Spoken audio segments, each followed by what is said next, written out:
Hey there, physics pals. Paul Lake here with another physics problem solved. I hope you're doing well. And in this problem, we're going to find the net force on an object that is accelerating in two-dimensional space. This is a problem where we're going to be using Newton's second law, and we're going to be using some vector ideas. This is a nice beginner-friendly problem. Very straightforward problem, won't take long, but also very essential that you understand the details of this problem. Now let's set up what's given. So we have a let's read the problem. We have a 3 kilogram object and it undergoes an acceleration given by a equals 2 in the x direction plus 5 meters per second squared in the y direction. Now those are unit vectors right there. Maybe someday I'll learn how to put a caret on top of things like that. But anyway, we want to find the magnitude and direction. Magnitude and direction, that means we want polar coordinates of the net force acting on the object. Okay, let's set up the problem. Very, very important to set up the problem. So here's my object, and we'll put it at the origin. So this is the y-axis, and this is the x-axis. And we know the object is accelerating, and the amount of acceleration is 1, 2 in the x, and 1, 2, 3, 4, 5 in the y. So this is my acceleration. So we'll say the object is accelerating, 2.00 plus 5.00 in the y direction, x direction, y direction. Remember, I have unit vectors just denote direction. So don't get freaked out by them if you haven't seen them before. It just means 2 meters per second squared in the x direction.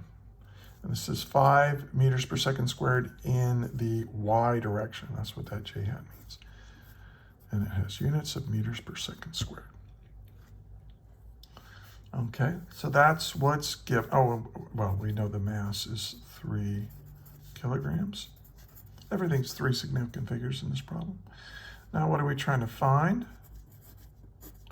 We want to find the net force, but we want to find it in magnitude and direction. So we want that answer in polar coordinates. So why don't you do this? Why don't you pause the video right now and try to solve this yourself?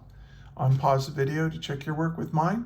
Don't skip around too much because I do a lot of teaching within my explanations of these problems. I don't want you to miss out on that. And so let's get started. Okay, so the most important idea when you're dealing with force and mass and acceleration, Newton's second law is really vital. And Newton's second law says this: if you add up all the forces acting on an object, that will be equal to the net force acting on the object. And the result of a net force is to cause an object to accelerate. And the amount of acceleration depends upon the mass. The more massive, if this number is bigger, then this number will be proportionally smaller, right? And now this Newton's second law is really important to understand. This is a law of nature. That is, we know this is true because we observe it to be true in every circumstance. We've never seen an exception to Newton's second law. So it is a law of nature, not a law of people. Humans didn't invent this law or create this law. Humans observed this law. Okay, big difference. All right, so anyway, so we can solve for the net force here. It's just we need to multiply this by the mass. So let's do that. So we want this net force to be mass times acceleration. Well, we know what the mass is. And we know what the acceleration is.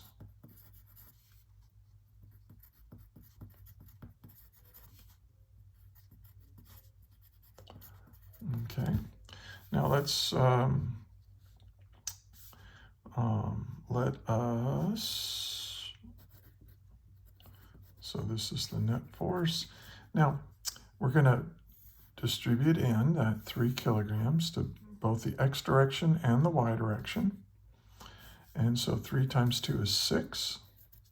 And this is a kilogram, and this has a meters per second squared. A kilogram times a meter per second squared. That's a Newton. 1 Newton is equal to 1 kilograms times meters per second squared. So, those are the units for force. So this is going to be 6.00 kilogram meters per second squared is a Newton. And this is in the x direction. Plus, now 3 times 5 is 15.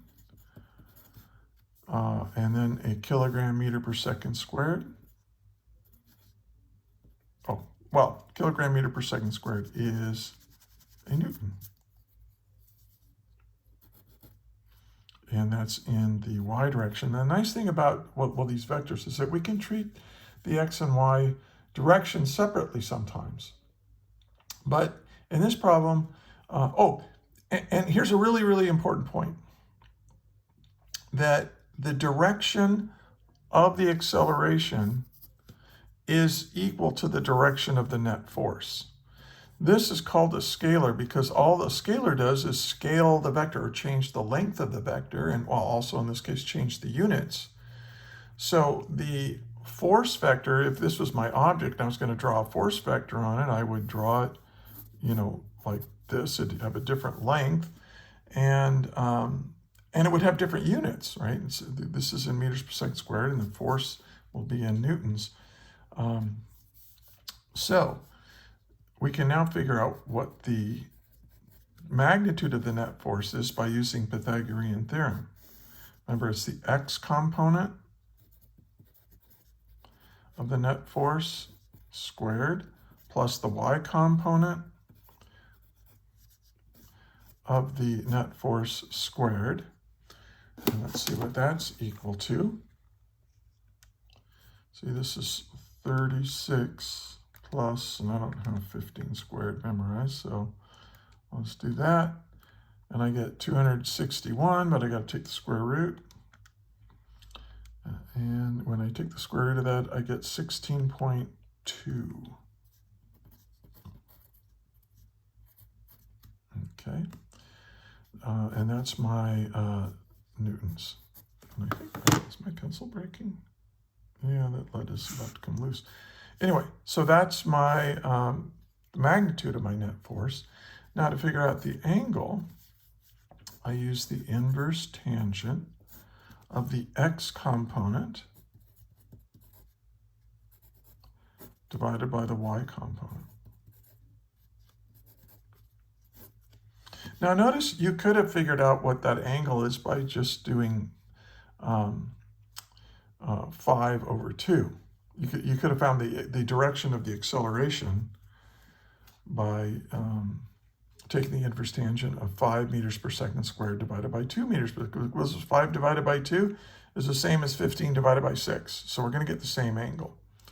Now, I always say put this, add 180 degrees if negative x, but my x component is positive. So I don't need to add 180. This is going to give me the answer that I want. So theta is equal to, let's see, so we'll go second function tangent, and then I put the y divided by the x, and then close parentheses. Make sure that this is in parentheses right here, if you do a calculation. And then we hit equals, and oh, my calculator is in degrees, so that's good. So this is 68.2 degrees. Now, so let's write my answer. My net force is equal to 16.2 newtons, and the angle is 68.2 degrees. And that's my answer. And now I want to check this though. Does this look like it makes sense? Yeah, 6. Yeah, okay. I might expect this to be a little bit higher, but I think that's right. And then this angle, does that angle make sense based on my drawing? Yeah, that looks like about 68 degrees. Sure. So I do try to check my answer with a picture or an estimate, you know, because it's so easy to make a calculator mistake. You know, you forget to take, like what if you forgot to take the square root of this? You know, what would you get? Well, you get, see, 36 plus 15 squared. Well, you get, 261. Well, if I go back and I look at the numbers and go 261, that doesn't make any sense because these are really, so it's always good to draw a picture, look at your values, look at your answer, make sure it makes sense, okay? Because calculators and AI and all that kind of stuff, they, you know, garbage in, garbage out. So if you make a little mistake inputting stuff, the output will be bad. So you got to look at it and make sure that you're good. Okay. And there it is. Let's back up a little bit. That's the whole thing. And there it is, another physics problem solved. If you found this useful, please like, share, and subscribe. Look in the description. There are links to more resources of mine. Number one, I am an online physics tutor. My rates are reasonable, and I can save you a lot of time and stress, so check that out. You might be interested. I tutor students from all over the world. And then also, there's a link in there to a Google Doc that will take you to other Google Docs where I have problems like this, hundreds of problems like this solved all the way to completion. And they're organized in a nice worksheet. So if you're a teacher, that'd be a nice resource for you to use. You can just take it, modify it a little bit for your classroom, and then use it. Especially if if you don't have time in class to do a lot of example problems for your students. That's one reason I started doing this, is because I'm a retired high school physics teacher, and I started doing this because students need to see example problems worked out. And I just didn't have enough time to do the labs and the lectures and the exams and all that stuff that takes up class time. But you got to work example problems. So this is a good resource for that. And also, one last thing, if you see a mistake or you have a comment or question, put it in the comments. But put a timestamp on it so I don't have to rewatch the whole video to figure out what you're talking about. I have a small channel, so I pretty much answer any questions sent to me. And if you have a suggestion for a problem that I could make a video out of, put that in the comments. And a couple of my videos I've been suggestions from people on YouTube. And also I want to thank you for watching all the way to the end, and thank you also for being a physics student, because I'm telling you the truth, without hardworking, smart people like you learning how to do this, our technologically based civilization will crumble, right? Because it's all, our technology that makes our lives better is all based on a foundation of physics. So you are my hero. Keep up the good work, keep working hard, and until the next video, may the net force be with you always. That is all.